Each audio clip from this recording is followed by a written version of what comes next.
So today we're going to be doing a video about my physical TBR, so basically the books I own that I have yet to read. We're ignoring the messiness in my bedroom, we're getting over that, and we're not looking at it anymore. Stop fucking looking at it. Stop, I can see you. I see you looking at that. Stop, it doesn't exist. Okay, so there are a couple books that are at like my dad's house that I haven't read, but if they're at my dad's house, I'm not, rearing to get to them by any means, so we're just not even gonna talk about those. There are also a few that I guess I would be like, yeah, these are unread, but like I'm never planning to read them, or at least like not as a book. Like, sometimes you have reference books that maybe you'll like flip open to a chapter, but you never actually plan to read them. So yeah, it's not technically every book that I own that I haven't read through, but it's the books that I do eventually plan to read through. Also, I'm definitely not going to get to all of these in 2023, and I'm definitely going to purchase a lot more books throughout 2023, so this stack will be consistently growing and shrinking, and it is what it is. We're just going to go by genre, so I'll just start with the one that I only have one book in, and it's like mystery, thriller, I don't know, it's Gone Girl by Gillian Flynn, I don't know. This book was recommended to me by my friend a very long time ago, and I'm trying to get to it soon. I have the audiobook on hold, so hopefully I can get to it and finally go to her and be like, I read the book that you've been telling me to read for so fucking long. So yeah, that's the one book genre. Next, we have magical realism, and that's Mama Day by Gloria Naylor. I do not know what this is about, but it's magical realism. And then In the Time of the Butterflies by Julia Alvarez. Again, I don't know what this is about, but it is also magical realism. I swear I'm gonna get more in depth with like other books, but for right now, it is what it is. All right, then we are gonna go into romance / contemporary ?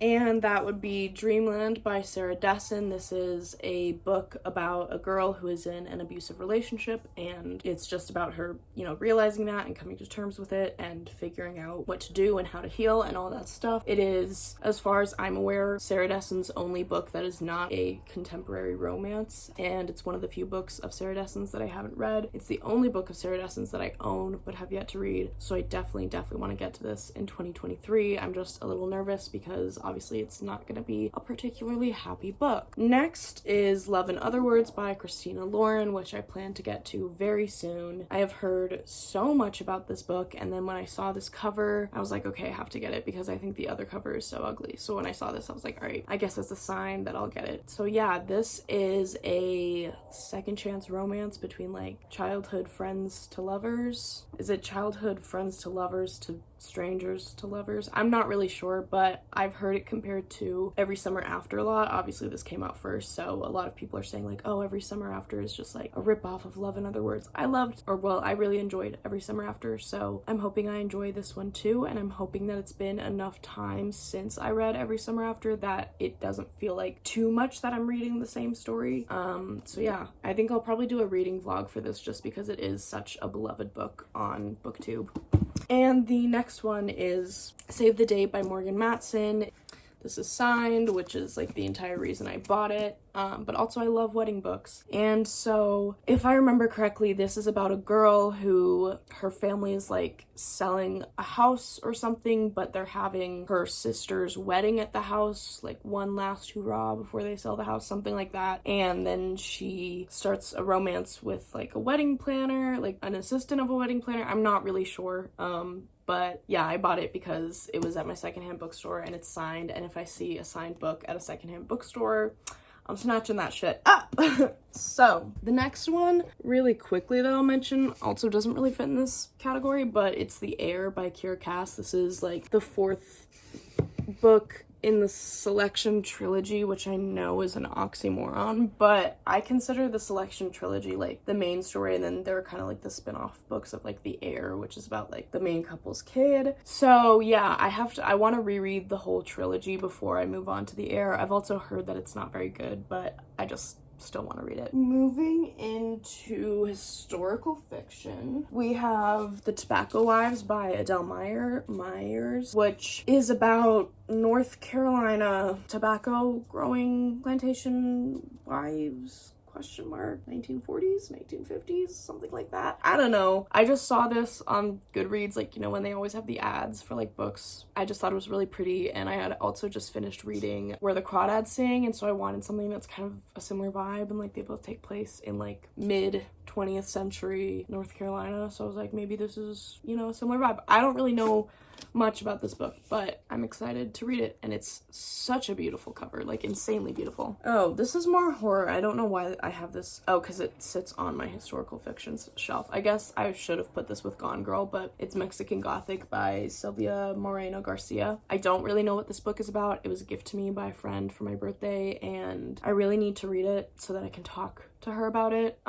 But yeah, I'm not really sure what this is about, but I've heard great things about it. I think it was like really popular back in like 2019 or 2018, something like that. So I'm excited to get to this. Then we have To Paradise by Hanya Yanagihara. I'm not so excited to get to this. I don't know, like the summary doesn't really, you know, speak to me that much. It's like basically 3 separate stories about a man named David in like 3 different times, and they're like not really connected but kind of connected. I'm not really sure, so I think I'm actually gonna put this book off until after I read the next book that I'm gonna show you. Can you guess what that's gonna be? I wonder. But again, this is a book that I bought because it's signed, and also again, really beautiful cover. This is such a heavy book. Next book is A Little Life by Hanya Yanagihara. I've been wanting to get to this for so long, but like I said in my 5-star predictions video, I'm so threatened by this book. Like, it's big, but then it's also like painful. It's literally just basically about sadness and misery. So I think I want to read it during the summer so that I can give myself like a mental break to like be sad, because I don't want to do it during the school year and like fuck up my grades. Moving on to nonfiction, we have 2 books that I've actually started but just haven't finished yet. Number 1 is Forensic Psychology, a very short introduction. I'm, you know, on the track to go into forensic psychology, hopefully. So yeah, I'm just reading this. It's basically, I think when people hear this cover, they think it's a lot more about like the psychology of forensics, you know, but this is more just about the field of forensic psychology and less about the actual like psychology that you learn in this field. So I think a lot of people are maybe a little bit disappointed with this book, but it's interesting to me because it's so hard to find information on this field because it's so like specific. Next is one that I'm currently reading, and that is Forensics: What Bugs, Burns, Prints, DNA, and More Tells Us About Crime. Again, I bought this because there is a chapter on forensic psychology, but I'm just reading linearly through the whole book, and it's been very interesting and informative so far. And yeah, I guess I recommend this book if you are interested by true crime, but you want to know maybe a little bit more about like the science behind what goes into catching a criminal, because then it's really helpful when you can then like hear about cases and they say stuff like, oh, you know, he was caught because of a latent shoe print, and you can actually have context as to what that is and how that stuff gets found, recorded, tested, stuff like that. So yeah, recommend. There's like fuzzies in my face. All right, next up is one that I've had forever, and it's Battle of Alcatraz, a desperate attempt to escape the rock by Ernest B. Legason. And I got this at Alcatraz when I went to Alcatraz. By the way, if you ever go to the San Francisco area, go to Alcatraz. Like, it's actually really fucking dope. But yeah, this is basically the story of, I think it was 2 prisoners, maybe 3, and one of them died. I don't really remember. But they, as far as I remember, like used a spoon and bit by bit carved out the cement wall to escape. And then if you don't know, Alcatraz is on an island out in the Bay Area, and for context, that's not warm water. That is also not particularly safe water. Like, there are definitely, you know, sharks in the area, and again, it's very cold. This is not Hawaii, you know, they were not just taking a little dip, right? So they swam all the way from Alcatraz to the mainland in this freezing cold water, and they were never caught, actually. And I think there was a report that, I think it was like 2 brothers, and I think there was a report that people saw them dressed up at their mother's funeral or something like that. I don't know, I didn't read this book at the time, but now I'm thinking it's time, so I will get back to you on this. And lastly, for nonfiction, we have The Anatomy of Motive by John Douglas and Mark Olshaker. Yeah, I feel like the title is kind of self-explanatory, but the way John Douglas and Mark Olshaker write the books is by like almost doing kind of like case studies about the criminals that John has like gone and talked to. It's hard to explain, but yeah, I think this is just probably going to be focused on motive through using different cases that John Douglas was involved in and saying like, here's an example. I don't know. Haven't read it, couldn't tell you. And last, we have the biggest stack, and that is classics.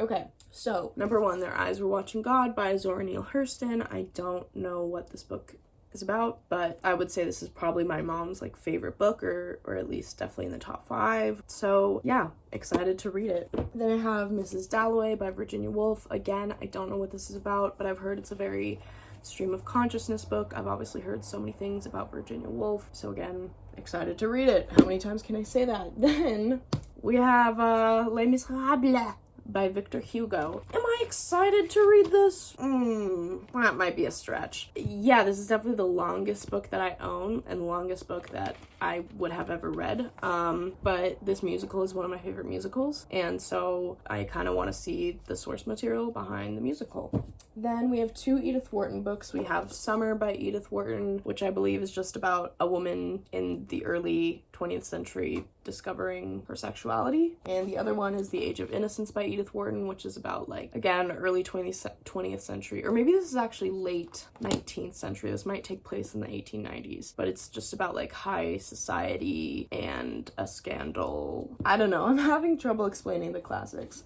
Treasure Island by Robert Louis Stevenson. This is like a children's classic, and it's kind of like the OG pirate story, people say. Then we have The Picture of Dorian Gray. This is about painting and a man who gets mentally in the painting, or the painting like reflects what he is on the inside. I don't know, don't quote me on that. Then we have The Great Gatsby by Charles Dickens. Could not tell you what this is about. Not even gonna try. And lastly, we have The Scarlet Letter by Nathaniel Hawthorne, and this is about an affair and Puritan culture and the shaming of sex in puritanical shit. And I feel like we all know what The Scarlet Letter is about. Okay, and I believe that is it. So I will see you all later.